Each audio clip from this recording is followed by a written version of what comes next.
हाय नमस्कार सर्वांना. घरचा स्वाद अँड फूड चॅनलवर आपले सर्वांचे मनापासून स्वागत आहे. आज बनवणार आहे मी बदाम शेक. तर बघू शकता किती छान दिसत आहे आणि क्रीमीसुद्धा झालेला आहे. तर व्हिडिओ नक्की शेवटपर्यंत बघा. तर चला रेसिपीला सुरुवात करू.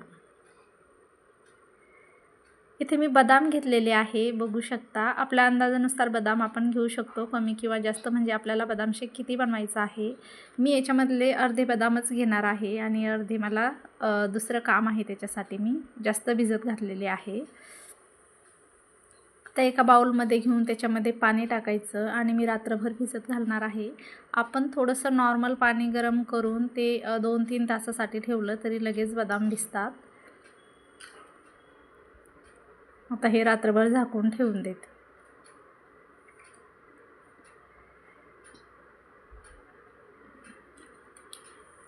दुसऱ्या दिवशी सकाळी कढई गरम करायला ठेवली. थोडंसं पाणी टाकलेलं आहे आणि त्याच्यामध्ये अर्धा लिटर दूध टाकणार आहे.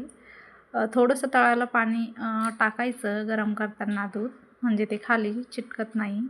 आता फिरवत फिरवत आपण मंद आचेवर दूध उकळून घेणार आहे आणि त्यामधलंच थोडंसं दूध मी साईडला काढून घेणार आहे बदामला आपल्याला फिरून घ्यायला आणि कस्टर्ड पावडर मिक्स करण्यासाठी. गॅस कमीच ठेवलेला आहे आणि दूध उकळत आहे. तोपर्यंत आपण बदाम बघूया. हे बघा, रात्री भिजत घातले होते बदाम, छान टम्म फुगलेले आहे. आता आपण याच्यावरचे साल काढून घेणार आहे.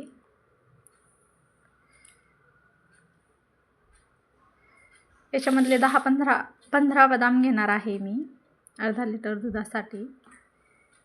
तर सर्व बदामचे साल काढून घेते. बघू शकता मी एवढे बदाम घेतलेले आहे. 15-16 बदाम आहेत हे. आता याला मिक्सरच्या भांड्यात टाकून फिरून घेणार आहे, थोडंसं दूध टाकून. बघू शकता थोडं दूध टाकून मी मिक्सरमध्ये बारीक करून घेतलेलं आहे. आता दूध बघूया.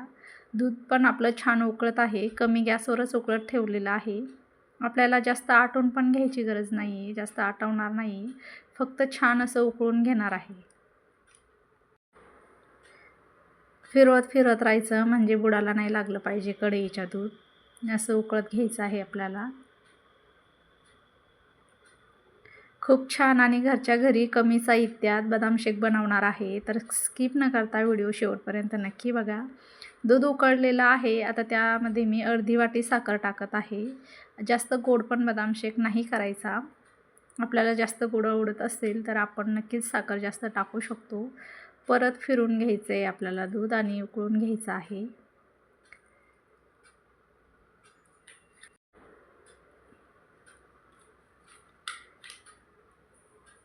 बघू शकता छान दूध उकळलं आहे आपलं. त्याच्यामध्ये आता जे बदाम बारीक करून घेतलेले होते मिक्सरमध्ये ते टाकूया आणि छान मिक्स करून घेऊया.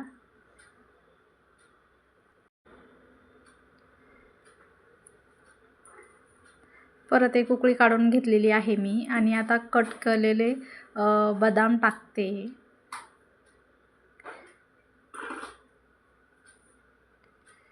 ते पण उकळून घ्यायचं आहे आपल्याला छान.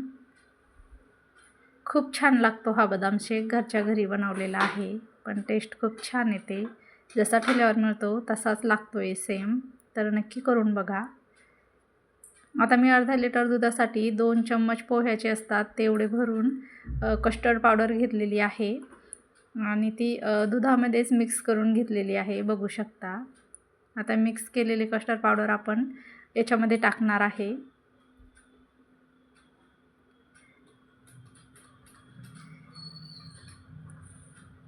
आणि छान मिक्स करणार आहे. कस्टर्ड पावडर टाकली तर ढवळतच राहायचं, सोडायचं नाही त्याला. बघू शकता क्रीमी झालेली आहे कस्टर्ड पावडरमुळं.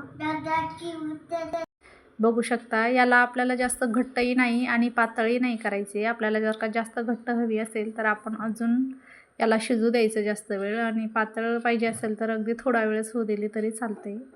मी मीडियम साईजची बनवणार आहे, जास्त घट्टही नाही आणि पातळही नाही. अगदी थोडा वेळच शिजून घेणार आहे.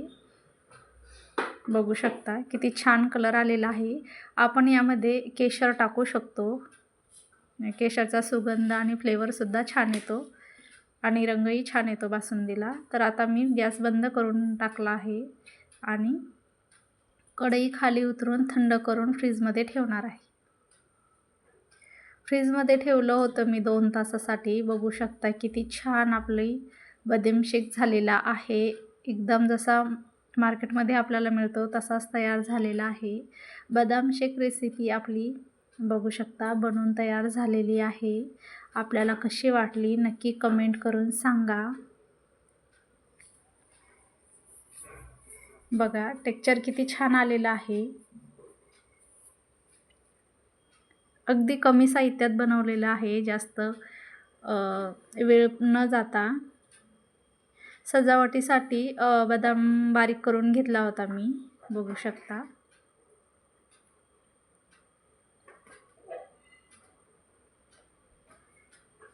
आणि थोडे पिस्त्याचे काप आहे ते पण टाकते. ऑप्शनल आहे, नाही टाकले तरी पण चालतं, पण सजावटीसाठी टाकलेले आहे मी. आता असा झटपट आणि घरच्या घरी बदाम शेक आपला बनवून तयार झालेला आहे. तर बदाम शेक कसा वाटला नक्की सांगा आणि आवडला तर लाईक, शेअर, सबस्क्राईबसुद्धा करा. व्हिडिओ शेवटपर्यंत बघितल्याबद्दल तुमचे सर्वांचे मनापासून धन्यवाद. आणि व्हिडिओमध्ये काही चुकले असेल तर प्लीज माफ करा.